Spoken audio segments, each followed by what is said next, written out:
The Grand Canyon Hiker Dude Show, presented by Bright Angel Outfitters, is back. My name is Brian Special, and on today's show, we're counting down the 5 best hikes you can do on the main trails, the corridor trails, from the South Rim. Veteran Grand Canyon hiker/runner Benedict Dughoff, the man who selflessly founded and controls the big Grand Canyon Facebook pages, such as Grand Canyon Hikers and Grand Canyon Rim to Rim, is back to share with us his expertise. We hope there's something in here for everyone, especially if you've never been to the canyon before and are perhaps planning your trip and wondering what to do. The Grand Canyon Hiker Dude Show is brought to you by Bright Angel Outfitters, a company my wife and I founded to help you have your best possible canyon experience. If you go to brightangeloutfitters.com, you'll see our line of canyon-centric apparel, including our Rim to Rim collection and even our new Victor Vomit tee. If you know, you know. Also, our revolutionary Rim to Rim pack will be available soon. My buddy Coach Arnie just used a prototype on a winter Rim to Rim to Rim and said, quote, "Your pack rocks," which is very, very exciting for us to hear. Check it all out at brightangeloutfitters.com. We do it for the love of the canyon. All right, enough of that. Now on to my conversation with Benedict Dughoff as we count down the best hikes you can do on the corridor trails from the South Rim. We're doing a top 5, the number 5, and this is the one that is most suitable for basically everyone. This is the most accessible trail in the Grand Canyon. It's the one that most people can do as much as or as little of as they want to do, and that is the Rim Trail. 12.7 miles, mostly flat. It does have some gently rolling hills, but you're not talking about serious elevation gain, serious elevation loss. Mostly paved. You can take dogs on this trails, and the vistas from the Rim Trail are spectacular, pretty much the entire 12.7 miles. And the great thing about the Rim Trail as well is that the shuttle buses go to a lot of the places where the Rim Trail viewpoints are. So you can always go a little bit, get back on the shuttle, go a little bit farther, or go back to wherever you're starting in Grand Canyon Village. So the Rim Trail, what are your thoughts on the Rim Trail, Benedict? In some ways, it's my favorite trail, and it's because it is the most accessible to anybody, and it allows for the most forms of movement, and if you will, for example, you can rent bicycles near the visitor center and explore parts of the Rim Trail that way.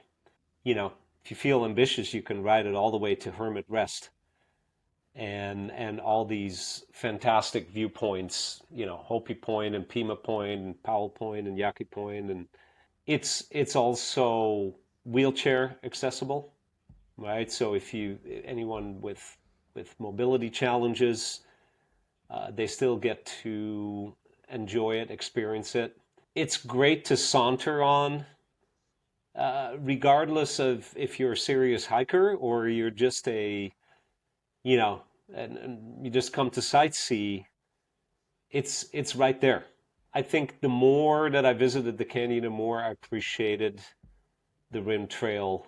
Personally, I have, on some of my variations on my big rim to rim hikes and trail runs, there have been some times where I started out at Bright Angel Trailhead and I hiked and ran all the way to South Kaibab Trailhead and then went down into the canyon and did that like at night. And it's exactly 5 miles along the Rim Trail. And I remember looking across and seeing the lights of the North Rim Lodge, which I think as the crow flies is only about 7 miles across, but obviously by trail a lot further. The Rim Trail is great. They have a section called the Trail of Time, where it represents the different ages of layers of rocks in the canyon. The other thing is it's accessible year-round, right? So I would say anyone, even if you're a serious hiker, enjoy some of the Rim Trail. Yeah, can't say enough good stuff about it. Yeah, the iconic views. You're going to get a little bit of the Grand Canyon experience if you decide to take the Rim Trail. Okay, number 4. And now we're going to dip below the rim. And we should just say right off the bat here, Benedict, is these hikes that we are going to talk about below the rim are serious business. They're mostly for people who are in good physical shape to excellent physical shape, that think they can handle going down several miles and then harder, back up several miles and thousands of feet of elevation. But if you can do that, these are the trails that, these are the hikes that you should be looking at, because they are each unique in their own right, and they are absolutely iconic bucket list hikes. And number 4 that we're going to start out with is South Kaibab down to Tonto and then up Bright Angel. That hike is 13.2 miles with 3,500 feet approximately of elevation loss and then elevation gain. So basically a half marathon, but throw on top of that 3,500 feet worth of elevation loss and then gain. It's serious business, but man, what a spectacular route that is. Absolutely. Off the bat, I want to say that should not be done year round. It really should be done in fall, winter, and spring. Yeah. And even in the different times of the year that I've done it, in the spring, it can get really hot around the middle of the day. Yeah. So times that I've done it, Very exposed. yeah, it's completely exposed. What the Tonto offers is a very different feeling, a different sense of hiking the trails in the canyon compared to the trails that go up and down from the rim down towards the river.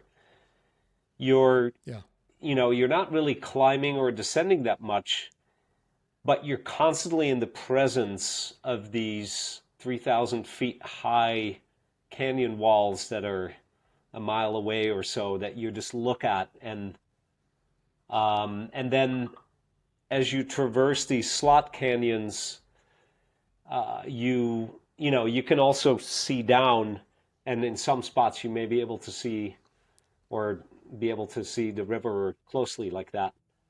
It's a beautiful hike and a very iconic one. And what I also like about it is that even though there's no Park Service water on the South Kaibab Trail or the Tonto, is after you've covered about 9 miles, you get to Havasupai Gardens, and you do have facilities. You can fill up your water there. There's other people there. I mean, if you really need something or you need help, you're kind of back in civilization, so to speak. Yeah, and you haven't been for a while. I always think, Benedict, that the best part about Tonto, one of the best parts, I should say, because it's hard to nail it down a best part of any part of any canyon hike. But on Tonto, the sense of solitude that you get and the isolation, because it is truly it's the trail less traveled when it comes to the main corridor trails. Usually you don't see another person out there, or you might see one or two potentially, but that 4.5 mile stretch between the tip off and Havasupai Gardens on Tonto, you're going to be by yourself. Sometimes you just stop and you listen and you hear nothing, literally nothing, which is a pretty crazy thing to say in this day and age when we're just bombarded constantly with distractions and sounds. You hear nothing if you stop and listen on Tonto, and it's spectacular. And to your point about the canyon walls, it also gives you this otherworldly sense of just like you're standing directly in the middle of the canyon, because everything is kind of off in the distance, and you feel like you're standing directly in the center of the canyon with nothing around. There's really no trees. It's basically shrubbery and a desert kind of environment down there on the Tonto platform. Man, that's a hike that I wish honestly that more people would do. But to your point, in the heat or even in the warmth, it can be pretty dangerous out there. You're absolutely right, and it reminded me when you talk about that solitude, it's almost like you're suspended in time. Yeah. You time stops ticking, and it's just you and the canyon, and maybe who knows, maybe a bird flying over. Hey, it's the one place I ran into a rattlesnake. It's the one place in the canyon I run into a rattlesnake. He was like, "What are you doing Yeah. here?" I was like, "I don't know, man, but you just go about your way. We're Yep. good." Yep. That is for anyone who is looking for a bigger hike. What I see is the majority of people that go on the trails, probably 90% go down maybe a mile or less. And a lot of these people, and I know we're talking about the top 5, but just to throw this in, there are actually a fair amount of people that come to the canyon who do not plan on hiking going below the rim. But once they're there and they look and there's a trail, it's like, let's just do a little bit. So there's a lot of that. But to your point, once you get below, let's say, Cedar Ridge on South Kaibab Trail or the 1.5 point, and especially Havasupai Garden, there's not that many people anymore. And then when you go across the Tonto, if you want to have an opportunity to just be by yourself with the canyon, I would say of all the hikes that are not longer than that, this may be the best bang for your buck. I think I would put it in a top 5 from that perspective. And you get the iconic views going down South Kaibab, and then you go across Tonto. You have that experience that we're talking about, and then you get the experience of climbing out Bright Angel, the hardest part of Bright Angel, I might add. So it's no joke. It's a very, very serious hike. But if you're in shape and maybe you've done rim to rim or you've done rim to river, and you're looking for something new to do, this is the trail less traveled, and I think we both highly, highly recommend it. Okay, number 3. And this one's similar because it's also on the Tonto platform, but let's talk about Plateau Point, the famous Plateau Point, which you can see when you're standing up on the rim outside of Bright Angel Lodge or near the trailhead. You can look down. It's that trail that goes all the way out to a point and then just kind of stops because, well, that is Plateau Point, and it overlooks the Colorado River, which is about 1,500 feet below it. It's a spectacular view. I do say, Benedict, though, that when you're standing on the South Rim and you look down and you see that trail and you see Havasupai Gardens, it all looks really close. So if you're a tourist and you're standing up there and you're like, well, that doesn't look like it's that far. Surely we could make it and go down there. And the river's only, 4 miles past that? We can do that. It's a lot farther and a lot more difficult than it looks. Let's get that out of the way. But Plateau Point, what's your thoughts on the Plateau Point hike? Well, first of all, it's over 12 miles down and back up. Yes, 12 miles, 3,200 feet worth of elevation. And I think it is the longest day hike that the Park Service issues day hike guide permits for. Once you get to Havasupai Gardens, it's still another 1.5 miles to get there. But one thing that I find interesting is that you have this descent and obviously ascent on Bright Angel, and then you get to Havasupai Gardens, and then you cross Garden Creek, and then it's just kind of flat. Like it's a different quality of a hike. And in some ways it's nice, right? Because I know hiking down is easier than hiking up for the lungs and the heart, maybe not for the knees. So I think for a lot of people that do that even though they still have to hike 1.5 miles to get across that plateau, and especially if, as you pointed out, when you're standing up on the rim and you look down, you can see that section of plateau section go all the way to the outcropping, and you see the trail there. And when you finally get there, your imagination's like, hey, I was looking at this from above. And then you get to the river, and it's the most iconic outlook over the river, short of going all the way down to the river itself. So you really get Hmm. a great bang for your buck. And that's why it is a quite a popular hike to do. It's not a hike if you expect, some solitude or you want to have some time on your own, then I would recommend what we just talked about, the South Kaibab Tonto Bright Angel one.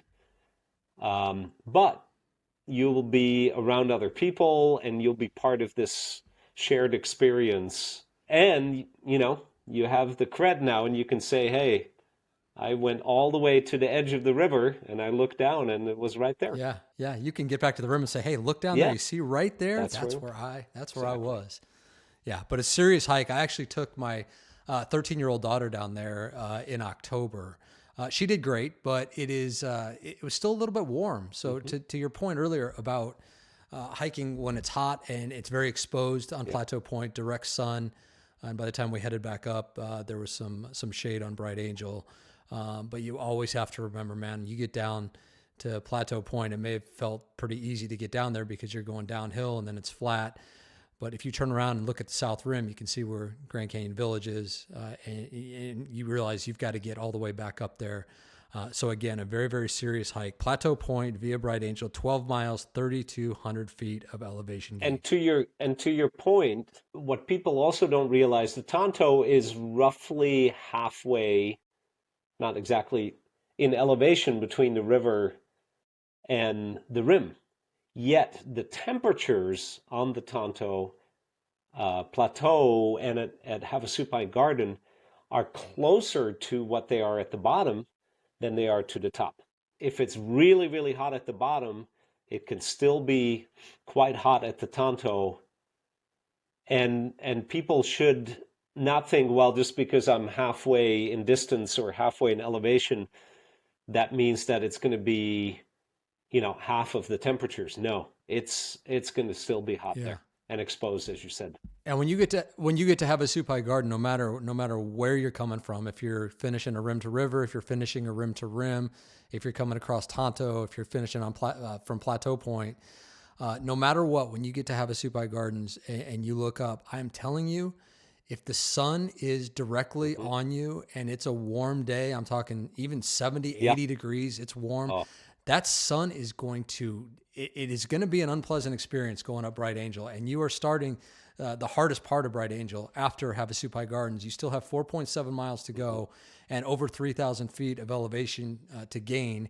You're going to meander out of Havasupai Gardens for a little bit, and then the climb is going to get serious, and it's going to rival anything on South Kaibab, in my Hmm. opinion. Yeah. That last 3 Yeah. miles on Bright Angel is brutal. And if the sun is shining Oh, and yeah. it is hot, that's why a lot of people recommend that you stay in Havasupai Gardens, just chill out there on the benches, the picnic tables, in the shade, and just kind of wait there until it's later in the afternoon and you can see that the shade is starting to overtake the canyon. The hike out on Bright Angel, in my opinion, is so much more pleasant when you're not dealing with the direct sun, Absolutely. if it's warm at all. Yeah. Okay. Now I get excited here, Benedict, because we get to start talking about South Kaibab for the Okay. rest of the way. We get to number 2 here, and here's what I'm going to say for the number 2 hike. So far, we've had the Rim Trail at number 5, South Kaibab, Tonto, Bright Angel at number 4, Plateau Point via Bright Angel at number 3. At number 2, we're going to talk South Kaibab, and that can either be to Uau Point, which is a 2-mile round trip, to Cedar Ridge, which is a 3-mile round trip, or the longest trip that you really should do on South Kaibab if you're not going rim to river, and that is Skeleton Point, which would be a 6-mile round trip. It's 3 miles down the Hmm. trail, and then you get to come all the way back out. But South Kaibab, I might be the biggest cheerleader in existence for South Kaibab. I'm a little embarrassed by it, Benedict, but I just have to say it. South Kaibab is the greatest trail that I have ever been on anywhere on planet Earth. It is spectacular from the second you round your way around the bend to get to Uau Point, all the way until you get to the river. They're the most iconic views, the most spectacular views in the Grand Canyon. I love South Kaibab with all of my heart. And before I go any more crazy about that, I'm going to let you talk about what you think about those 3 hikes that we talked about, to Uau first and then to Cedar and Skeleton. Different hikes, different skill levels, different exertion levels. But what's your take on South Kaibab? Um, Oh, there's so much to say, and if you like, I can even go a little bit into the history of it. South Kaibab Trail almost wasn't built or didn't exist. And Yeah. and the reason that it was built was that the Bright Angel Trail for a long time was privately owned by a prospector named Ralph Cameron and his associates. In 1919, the Grand Canyon National Park was established. And however, there were still private properties inside the park, and including the Bright Angel Trail, which was managed by Ralph Cameron, either privately or through the county, through Coconino County. And it was a toll And road. it was a toll, yeah, yeah. He charged. Come on, Ralph. He charged people going on horses. If I remember, was it $1 a piece or something like that for a long time? Now, at that time, also in the night prior to the build of South Kaibab Trail, Bright Angel Trail would go down to the river, and then people would go there and come back up. People that wanted to go across the river actually had to go at Havasupai Gardens across the Tonto, and there was a primitive trail prior to South Kaibab that more or less followed the same route. So the Park Service, after they had taken over, they realized that they did not or could not want to be held hostage by private enterprise or by the county. And so instead of fighting to procure Bright Angel Trail, which they actually were a couple of years later, they just said, we're just going to build a new trail. And that's how South Kaibab came about. What a happy accident. Right, exactly. And so they essentially had the power and the funds of the federal government and the Park Service to pick, with fresh eyes, to pick a spot and to pick a ridge upon which to build the trail. And so they picked that particular location. I think what makes it so iconic is that in part that location was picked for the scenic qualities that it has, that we obviously today still enjoy.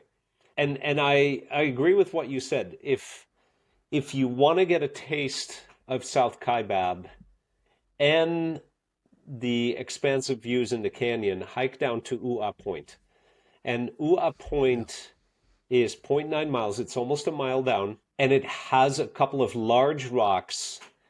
And prior to that, you are hugging the canyon wall on one side. You're looking into a slot canyon on the other side, which is quite impressive out of its own right. But as soon as you get to Ua Point, the eastern side opens up, and you can literally see for miles and miles and miles upriver, and you can see downriver as well. What I love about it is the bang for the buck that you get of being in a place that has that kind of an outlook and vista, yet you're below the rim. You can't beat. You just cannot beat Ua Point. I mean, it's arguably the best bang for the buck on a trail point below the rim anywhere in the canyon that I can think of. The trade-off with Ua is that it can get extremely crowded here in the Instagram era that we're in. But if you can go just a little bit farther, I mean, you can look down there almost and see Cedar Ridge just down there. It's only a half a mile away. And on the way to Cedar, I know you agree with me on this. You see some of the most spectacular views in the entire canyon. I would say that's my favorite section of this. Oh man, how can I have a favorite? One of my top favorite sections of South Kaibab Trail. And you're absolutely right. A lot of people do not go further than Ua Point. Also, because immediately after that, it makes a U-turn, and it starts going steeply down with some pretty significant drop-offs on the side of it. And I think that stops some people in their tracks. But yeah, there's a ridge between Uat Point and Cedar Ridge, a trail section that makes you feel like you're, I mean, how do I even describe it? Like you've just been pushed up from the bottoms of the canyon and you're standing on this pinnacle that drops off on both sides, and you just have that trail right there. It's absolutely spectacular. And what is nice about Cedar Ridge as you continue on is that it's a relative flat section. It is the perfect spot. Again, provided you have the fitness and the ability, to go down and bring a snack or a lunch. And if you just go a little bit further beyond the central area, there's some outcroppings where you can sit on rocks and enjoy it. And the further it goes on for a couple, maybe 100, 200 yards or so further. It's a big area. It's a big area. And we should mention there are pit toilets at Cedar Ridge, and just a lot of room to spread out and kind of be by yourself. Yep. It's not like this small compacted area, and the views at Cedar are out of this world. Wonderful. Yeah. What I've noticed is that even though not everybody who gets to a point goes down to Cedar Ridge, only a fraction of people that make it to Cedar Ridge actually continue onward below on their way to Skeleton Point or beyond. It's very noticeable. Yeah, and there's a reason for that. South Kaibab is tough. There's no drinking water available anywhere on the South Kaibab Trail, so you got to make sure that you have enough to go down and come back up, which can be very difficult to do in the warmer months. Not as much in the colder months. At Cedar, you're going down 1.5 miles. You go back, then you have to retrace your steps and go back up 1.5 miles. It's about 1,100 feet of elevation gain. So you do see a lot of day hikers. A lot of people who you might be surprised to see in their tennis shoes, their sneakers down there. And they eventually do find their way back out usually. But yeah, it gets to be more serious business when you want to go down to Skeleton. Honestly, Benedict, when it comes to going to Skeleton, I feel like if you've gone to Cedar Ridge, you have seen the absolute best of the views. Skeleton is another 1.5 miles down the trail. So that's a 6-mile round trip. And I guess the trade-off there, if you do want to go all the way to Skeleton, it's not as cool and as expansive of a rest area. There are no services, no picnic tables, nothing like that, no toilets. But you do get to see the river for the first time if you decide to go all the way to Skeleton. You can't see that anywhere else before then on South Kaibab. Yeah, and you get to a section that flattens out, and it's maybe the only section for a 1/4 mile or so that is relatively flat. It sits on a ridge. One of the things that I love about going beyond Cedar Ridge is that you can really start looking to the east and the west along greater distances that still at Cedar Ridge you don't get as much of. And you can start seeing the Tonto below. You can see the Tonto Trail meandering. It is there's a little bit less climbing and descending involved. So it's a little bit easier on the body. But I do want to echo your point, is that if it's hot and sun exposed, the further you get, the more you're going to suffer on the way back. Absolutely.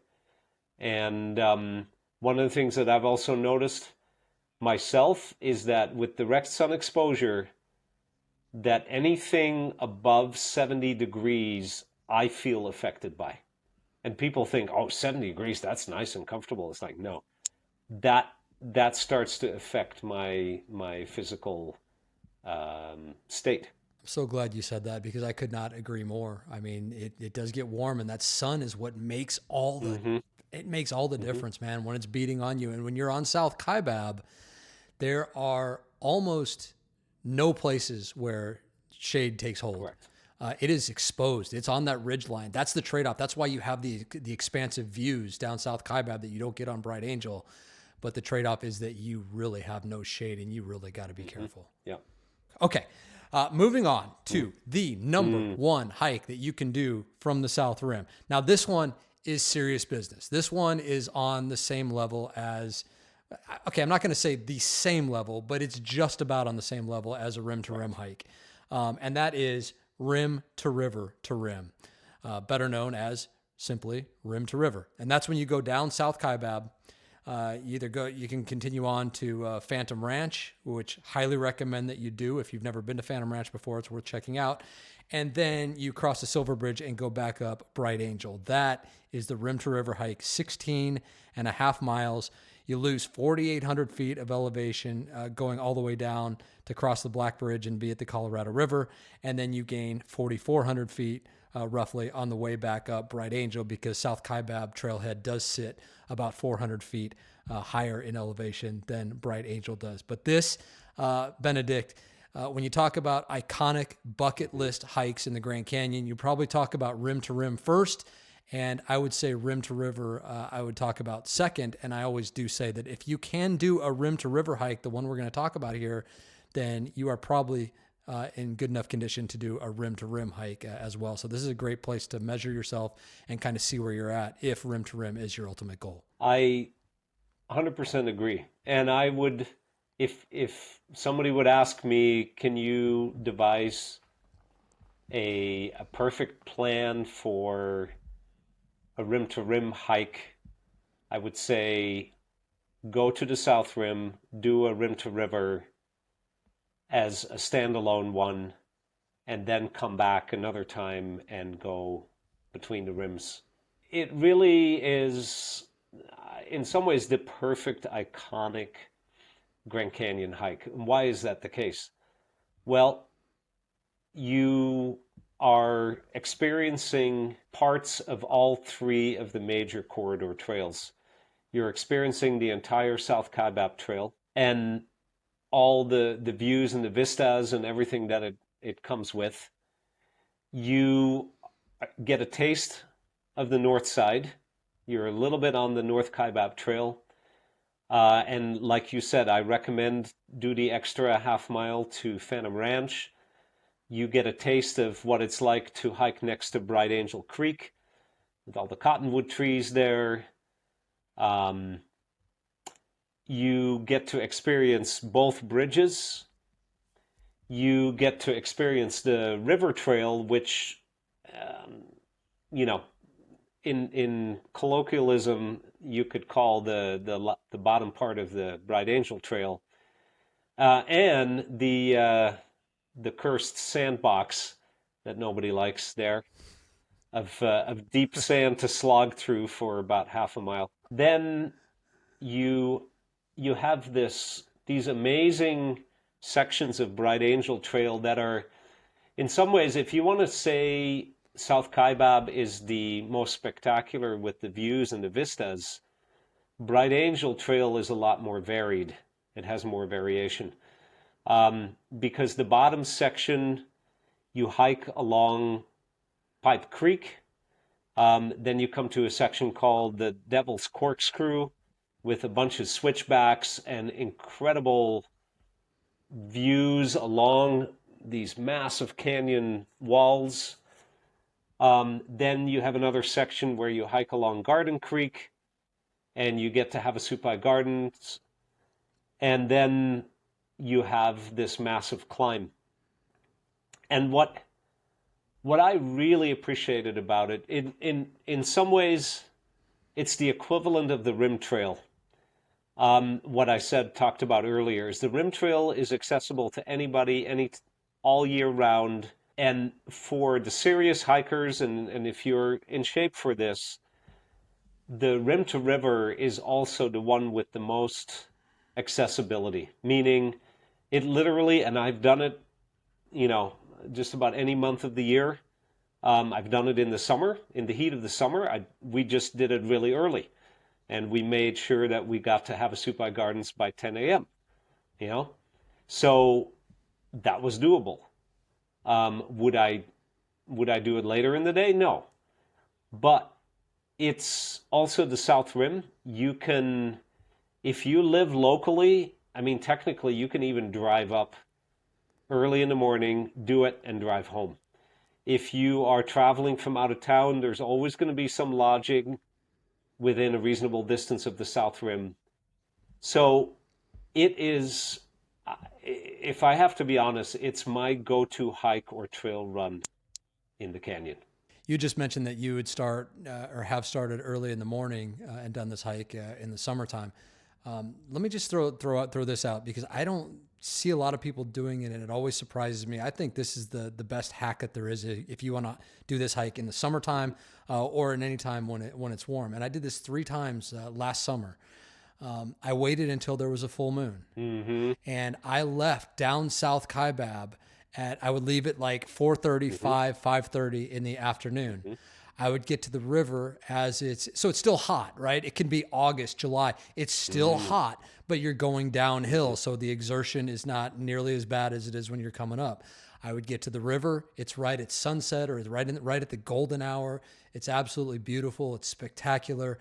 And now I know I can throw my headlamp on, and I'm going to hike out when it is dark and do the hardest part of the hike in the dark and with the full moon, which honestly you typically don't really see on Bright Angel because it's hidden by the canyon walls, but you can see the glow from it. And that to me is the only way that I will do a hike that's that difficult and has that much exertion in the summertime or in the warmer months, because I avoid the direct sun on the hardest part of the hike. So, and I typically see almost no one. So very few people do it that way. I sometimes wonder why. Highly recommend, Benedict, 10 out of 10. You just opened up another portal, and that is the night hiking. And this is another reason I love the canyon, is I don't care what day or what time of day or night it is. I love being out on the trails. And it is a skill to acquire, night hiking. It has to be trained. It's not just something that's easily, you just go out there at night. You should definitely prepare for that. But I've had multiple times under the moon gone down South Kaibab.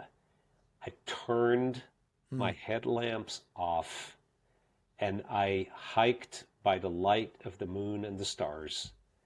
And it's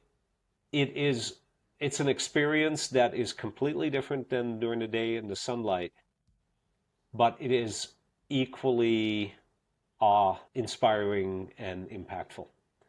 And I definitely agree. The hack for hotter months and times is take advantage of nighttime, and if you can time it with some moonlight, even better.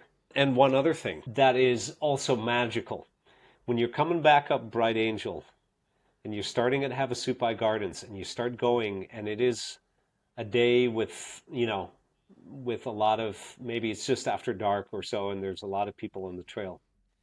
You see this line of headlamps pasted against the canyon wall, and it's unbelievable because the canyon walls are so black that you can't see them. So it's almost like these lights are suspended in the air, and you look up, and you can almost not imagine that actually the canyon wall is that high at night. Yes. Right? So yes. it's amazing. The night, again, be well prepared for night hiking, but it is an element that if you can experience it, I highly recommend it. Benedict, that was fun, man. That was Thank fun you. going through those hikes. Yeah. Enjoyed Makes me visualize and see that I'm like right there with you on the trails right now. Can't wait to get back out and do it again, Absolutely. right? Man. That was Benedict Dughoff, and we're always grateful for his wisdom. If you're interested in rim-to-rim or even a double crossing and don't know where to start in terms of training or logistics, Benedict does offer private coaching and coordination that can take all the worry away and just let you focus on having an unforgettable experience. You can reach him at canyoncoachingaz@gmail.com, canyoncoachingaz@gmail.com, or by messaging him on one of his Facebook groups. That contact information will be in the show notes as well. Please remember to check out brightangeloutfitters.com. Trust me, you need to have a look at the Victor Vomit t-shirt. It is something else. Don't be a Vic. And a special shout out to AZ Peakbagger on Apple Podcasts, who left us a review saying, "Fun to discover this podcast. If you love the Grand Canyon as much as I do, you will love listening to this." We are so grateful for your review, AZ Peakbagger. Great name, by the way, because ratings and reviews help us reach more folks that we can hopefully help have their best possible canyon experience.